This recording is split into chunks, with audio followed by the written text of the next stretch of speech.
Hi, I'm Kath Scanlon from LSE London, a research centre at the London School of Economics.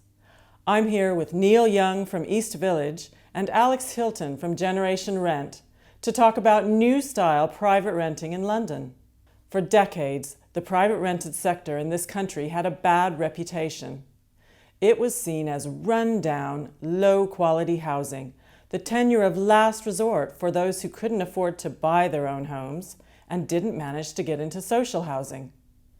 In the early years of the 20th century, the great majority of British households lived in private rented housing, but by the 1990s the proportion had fallen to just 9%. Since then, there's been a huge growth in private renting. The proportion has nearly doubled in the last 20 years, and in London, a quarter of all households rent privately. Most of that is down to the increase in buy-to-let investment by individuals and couples, so-called amateur landlords who own just one or two apartments each. But recently, we're starting to see a new kind of private rented housing in the UK. These are big developments of flats that are all privately rented and all owned and managed by the same landlord. This kind of housing is absolutely standard in lots of places, including the States and Germany, but it hasn't been produced in the UK since the 1930s. The government is keen to encourage more of this kind of housing and has been working to get major financial institutions like pension funds to invest in it. A couple of weeks ago, some LSE researchers paid a visit to Stratford in East London to have a look at two examples of this new kind of rented housing, East Village and Stratford Halo. We wanted to find out what this kind of housing offers that standard private rented housing doesn't, who lives in it, and whether we can expect to see more developments like these across London in the coming years. Neil and Alex were also on that visit and have kindly agreed to come and talk about what we saw. Neil, you're CEO of Get Living London. Can you tell me a bit about East Village and the company, and what about the blocks of flats? When and why were they built? Yeah, I mean, East Village was the athletes' village. So for the Olympics and Paralympics, housed about 17,000 athletes and Olympians during that period. However, it was always the plan was as a long-term neighbourhood for people to live. So it was acquired pre-Olympics, with the handover of the properties coming somewhat after the Olympics, as some of the retrofit was done for the development. We took full occupation towards the end of last year, and have been renting it out ever since. So when did the first tenants start to move in? The first residents started to move in December 2013. Right. And are the blocks full now? No, if you look at the whole village, there's about 2,800 properties, and that goes from private rented all the way through to affordable housing. As we are today, we're about 75% occupied. Can you tell us something about the differences between what East Village offers and sort of standard private rental housing that most people would be familiar with? Yeah, I mean, if we look at the private element, the private rented element, Get Living London is the operator and owner of those private homes. So we're able to control, we're able to inform people much better. From a property management point of view, we're on site. We have an operation that's open 7 days a week. So people are able to come to us, know they've got a landlord who's in this for the long term. And also from a legal point of view, our default tenancy is a 3-year tenancy, and that's quite unusual in the market where normally you just get 1-year tenancies. We also have the ability where for the residents, they're able to break the tenancy at 6 months, giving 2 months notice. But from a landlord, we cannot terminate within that 3 years. So we're giving much more flexibility for the resident and security of long-term tenure as well. We don't charge any fees, and we very much, every resident has a property manager that they can speak to with any issues, any questions that come up during their stay. Okay, that is a very different model. Thinking about the physical plant of the buildings, are there things that make these buildings especially suited to being rental? Yeah, well, the actual apartments and the layouts of the apartments are, to some extent, were prescribed by the IOC. And one of the advantages of that was the bedroom sizes, and they're quite specific on the size of the bedrooms. What that's brought about is double bedrooms of a good size. So normally and often in the private rented sector, when you go to say a 2-bedroom apartment, the second bedroom is small, it's got a sloping ceiling, something like that. Whereas these are very similar in size. So especially for sharers, which makes it much more affordable for them to rent, they're very equal size. All of our 2-bedroom apartments have 2 bathrooms. So again, it eliminates a lot of the arguments that go on. And so that works very well from that aspect. And we're able to maintain as well because we manage the whole management of the public realm as well as the apartments. So people have got that comfort that they know it's being looked after well. Mm-hmm. Now, of course, you didn't build these buildings. They were built for the athletes. With the benefit of hindsight, is there anything you'd change? Well, we're going through a process because there was a master plan for East Village, and actually we've got planning for about another 2,000 homes. And we're looking and we're planning those new buildings at the moment to bring new housing to East Village. And we are learning from what we've got at the moment. You know, as I say, things like the layouts, we've learnt a lot, but actually learnt a lot that they were pretty good where they were. Some of the new buildings will be bigger buildings, so we'll have the ability to have more of a concierge offering. At the moment that's centralised, but we will be, as people go into their apartments, they'll have that service. So that's something they're learning. We're learning about things like refuge, and we'll probably have refuge shoots in our new developments as well. So I think the development we've got at the moment and the homes we've got at the moment work really well, but we're trying to improve, we're trying to learn internationally as well what others do. Thanks. I'd like to bring in Alex Hilton now. Alex, you're the Director of Generation Rent, and you're also a resident of East Village. Could you tell us a bit about Generation Rent? Well, we're an organisation legally known as the National Private Tenants Organisation, and we campaign for a better deal for private sector renters. We campaign on things like conditions, affordability, professionalism of management, and security of tenure. I'd like to go back to what we saw on our visit a few weeks ago to Stratford. The other development we looked at was Stratford Halo, which is just a short walk away from East Village, and that is owned by Genesis Housing Association. It's physically very different. It's a 43-story tower block with about 400 private rented apartments. Neil, Stratford Halo has more amenities than any small private landlord could offer. What does that tell about what private tenants are demanding these days? I think, and I'm sure Alex will say, that there's a raft of demand across the private rented sector. And as you say, you've got Stratford Halo, you've got East Village, but you've got a lot of other offerings out there. And I think people want some variety.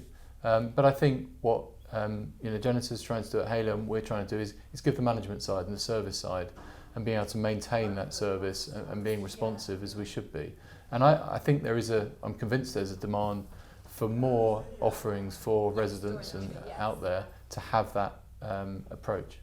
Alex, what stood out for you? Well, of course, I live in the East Village, and I know it's a really high quality development. And of course, you live in a place you see the rough as well as the smooth, and frankly, it's the nicest place I've ever lived.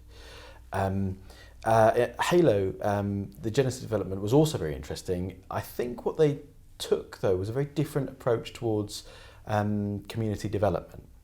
So in the East Village, I think there's been a sort of enthusiasm to do community development, but they've really been learning how. Whereas in the Genesis development, I think with their history as money is not their principal object, it's just one of their objects, as well as they're providing housing for need, means that they've got a very mixed development, and they've created, I think, more of a natural community, probably the sort of community that East Village will become in time. I think the Halo development's got there quicker.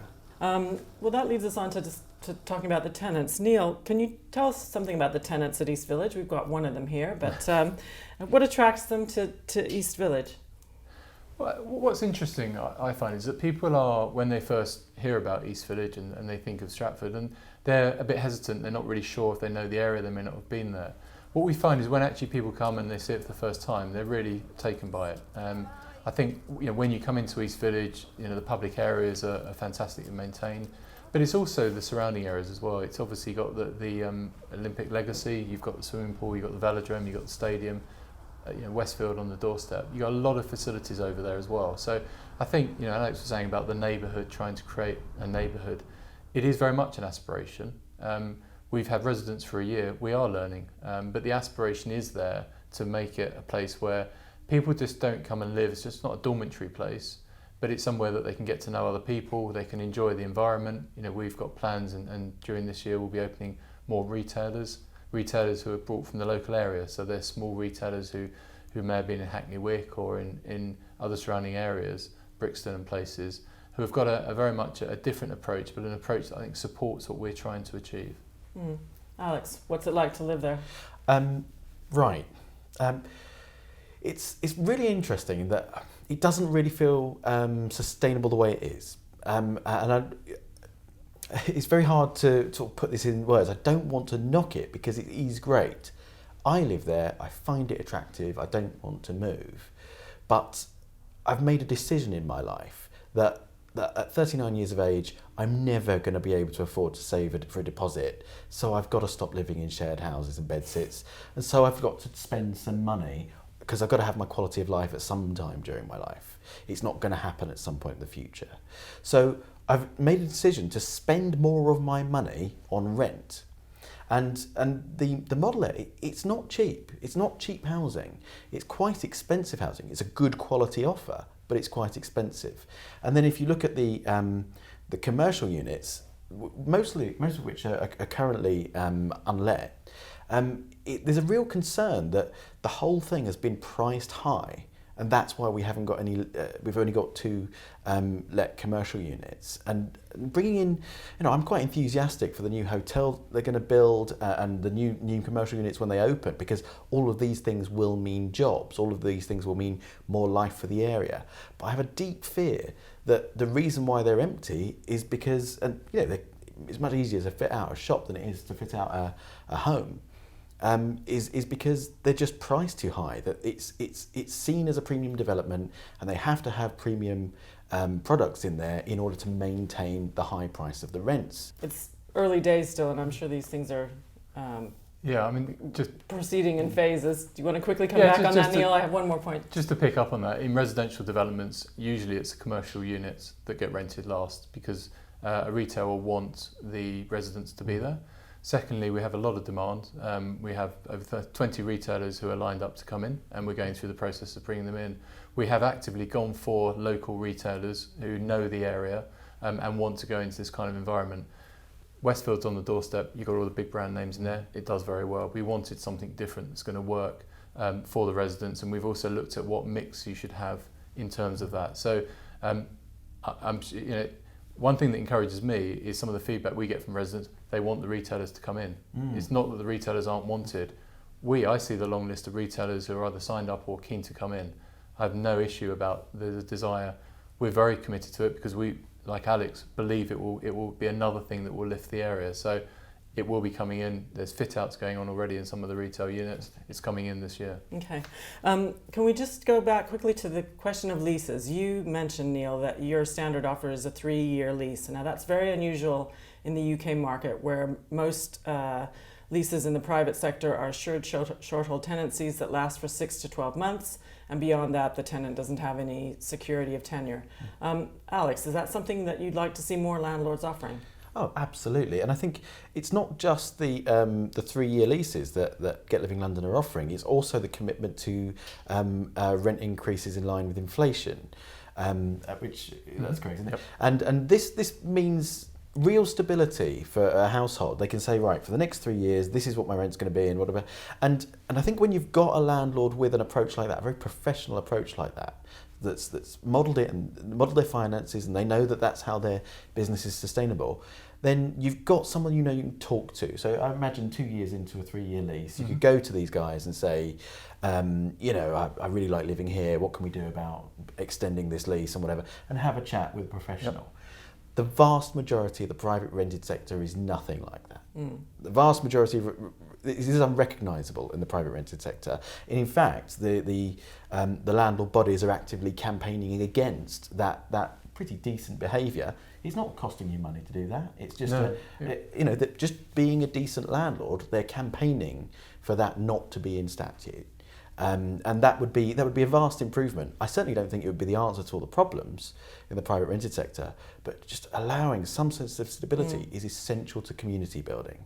Well, it's something that Stratford Halo are also offering. So There are two examples of big developments, single landlord offering that kind of facility. I think Halo was offering up to 5 years, Yeah. minimum Up to 1 5. year, up to Yeah. 5 years. Yeah.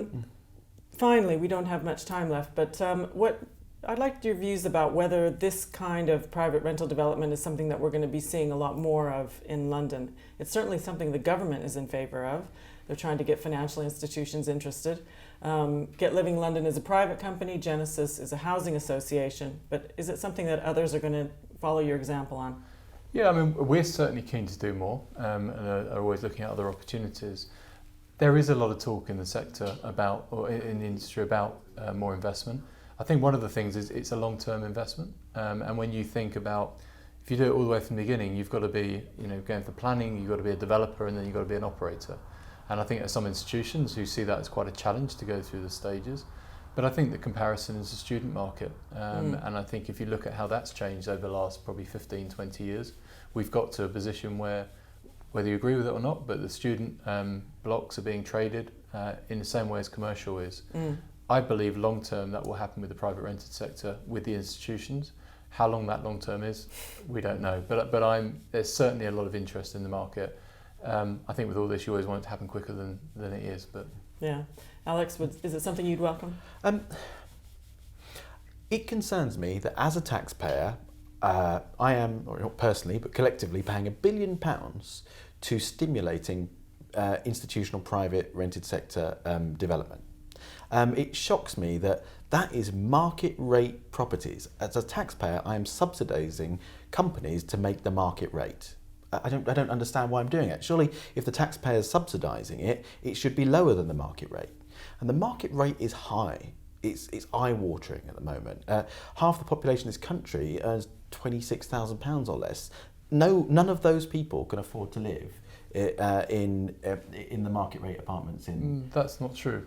It's not true. We have a lot of 2-3 bedroom apartments where we have people with those kind of salary levels. Or in house shares and that sort of thing. But even then, if you are in a house share, you're intrinsically not in a stable living situation. But some people choose that's how they want to live. That is actually really rare. Most people who are sharing homes are doing so because they can't afford to live any other way. That's why people choose to share homes, unless they're graduates and they're at the beginning of their careers. Can I stop you there, because our time is nearly up. What it does show, I think, is you agree that what we're seeing out in Stratford is an improvement on what there is in the market already in most places. Whether it's going to be the cure for all the market's problems if it's extended, probably not. Alex and Neil, can I say thank you to you both for coming to talk to us today, and thank you very much for hosting our visit to East Village and for coming along with us. It was a pleasure.